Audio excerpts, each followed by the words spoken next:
स्वागत है आप सभी का। सो रिसेंटली रशिया से एक बहुत ही वरिंग न्यूज सामने निकल कर आ रही है।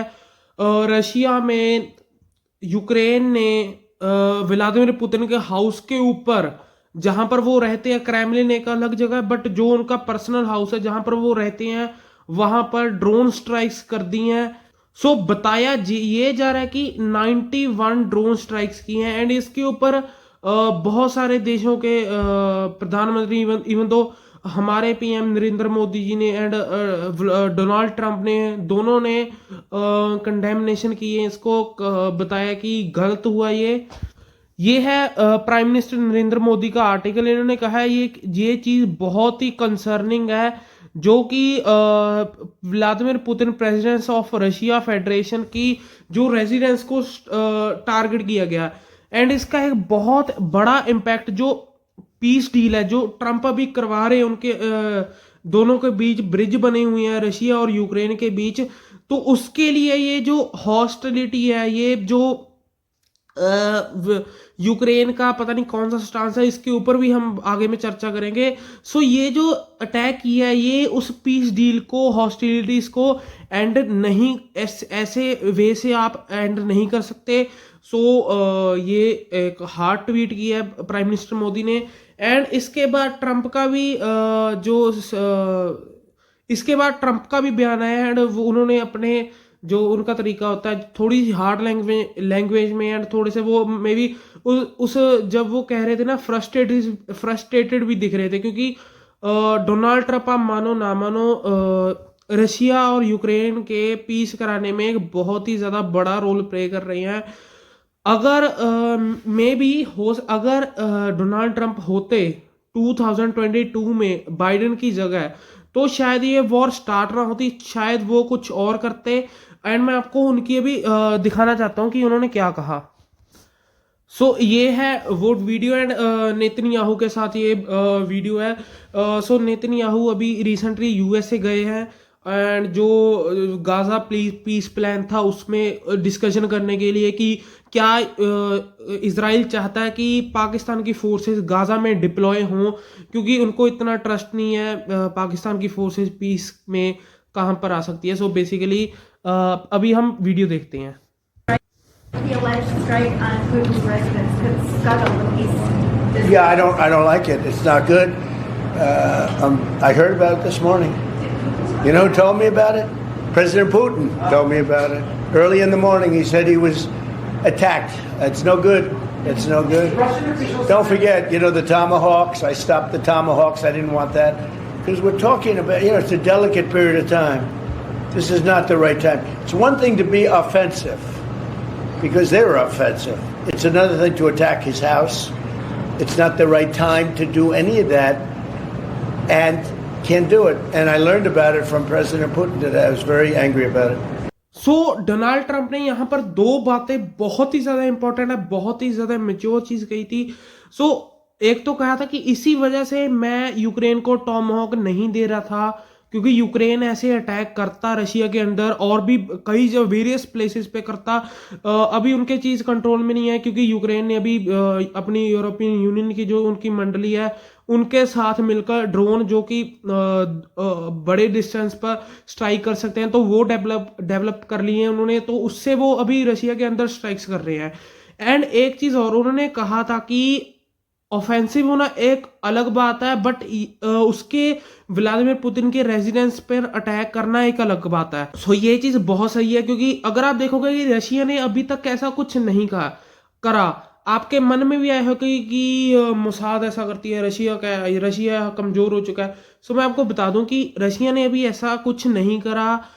रशिया कैपेबल है। मैं आपको बता रहा हूं कि अगर रशिया चाहे तो बहुत ही ब्रूटल वे से एंड बहुत ही हाई इंटेंसिटी अटैक्स यूक्रेन के मिनिस्टर जो उनके पार्लियामेंट में आते हैं उन पर रशिया कर सकता है, बट वो अभी डेकोरम मेंटेन करा हुआ है कि वॉर आगे ज्यादा ना उलझे। बेसिकली रशिया सीख कर रहा है कि पीस हो, बट जो ये अटैक यूक्रेन ने किया ये एक अच्छा स्टेप नहीं है। जैसा कि हमारे प्राइम मिनिस्टर नरेंद्र मोदी ने कहा कि अगर आपको हॉस्टिलिटीज रोकनी है तो ये सारी चीजें आपको बंद करनी पड़ेगी। ऑफेंसिव होना अलग बात है, बट किसी देश के प्राइम मिनिस्टर के हाउस पर अटैक करना अलग बात है। एंड मैं आपको बता दूं कि अगर बाय द वे एक आप सिचुएशन थिंक कर देखो, अगर प्रेसिडेंट पुतिन इस अटैक में मर जाते तो एक बहुत ही बड़ा ब्लंडर होना था यूक्रेन का एंड व्लादिमीर ज़ेलेंस्की का, क्योंकि उसके बाद से रशिया फॉर श्योर एक high intensity attack and may be ये चीज हो सकती थी, न्यूक्लियर वेपन्स भी रशिया यूक्रेन के ऊपर लॉन्च कर सकता था। क्योंकि अगर उनके प्रेसिडेंट पर हमला हुआ, वो उन्होंने मार दिया, तो एक बहुत ही बड़ी पॉसिबिलिटी थी कि रशिया न्यूक्लियर वेपन यूज कर देता। एंड ये सिर्फ एक यूक्रेन के लिए बुरी बात नहीं है, ये पूरी ह्यूमैनिटी, पूरी मानवता के लिए बुरी बात है। इसके मैं क्यों कह रहा हूं, क्योंकि जो वर्ल्ड वॉर 1 स्टार्ट हुई थी वो भी ऐसी सेम सिचुएशन थी। जो ऑस्ट्रो हंगेरियन के किंग थे, ऑस्ट्रो हंगेरियन एम्पायर था, जो उसके किंग थे, उसको असैसिनेट कर दिया गया था सर्बिया के एक नेशनलिस्ट बंदे ने। उसके बाद से आपने देखा कि ऑस्ट्रो हंगेरियन एम्पायर ने सर्बिया पर अटैक करा और सर्बिया को बचाने के लिए और वेरियस देश आए, और ऐसे ये जंग उलझती ऐसे ये जंग आगे बढ़ती हुई ये वर्ल्ड वॉर 1 का रूप ले लेती है। जो हमारे प्राइम मिनिस्टर मोदी ने कहा कि ऐसे पीस टॉक्स नहीं हो सकती, ये बहुत ही सही बात है। पीस टॉक क्या, अभी वर्ल्ड वॉर 3 का खतरा बना हुआ था, न्यूक्लियर वेपन्स यूज करने का खतरा बना हुआ था। एंड इसके ऊपर यूक्रेन ने क्या रिएक्ट किया? यूक्रेन ने इस अटैक को डिनाई किया जो कि पुतिन की रेजिडेंस पर हुआ। व्लादिमीर ज़ेलेंस्की ने कहा कि हमने ऐसा अटैक नहीं किया, रशिया हमें एक्यूज कर रहा है, उसको बहाना चाहिए हम पर अटैक करने का। एंड रशिया जंग रोकना नहीं चाहता, उसको चाहिए, उसको पीस टॉक्स नहीं करनी, उसको पसंद नहीं आ रहा, उसको वॉर मशीन बना हुआ है, उसको सिर्फ यूक्रेन पर वॉर करनी है। ये एक बहुत ही ना immature statement and irresponsible statement लगती है। क्योंकि ड्रोन स्ट्राइक्स अगर आप देखें, पहले भी यूक्रेन ऐसी ड्रोन स्ट्राइक्स कर चुका है जो कि रशिया के न्यूक्लियर बॉम्बर्स पर हुई थी, रशिया के अंदर से ही। एंड ये अगर रशिया क्लेम कर रहा है, जो अपने नरेंद्र मोदी हमारे प्राइम मिनिस्टर की स्टेटमेंट देखी, उसमें भी आपको साफ लिखा हुआ नजर आया होगा। मैं आपको एक बार दोबारा स्टेटमेंट दिखाता हूं। इन्होंने भी यहां पर लिखा, ongoing diplomatic efforts offer the most viable path towards ending hostilities and achieving peace.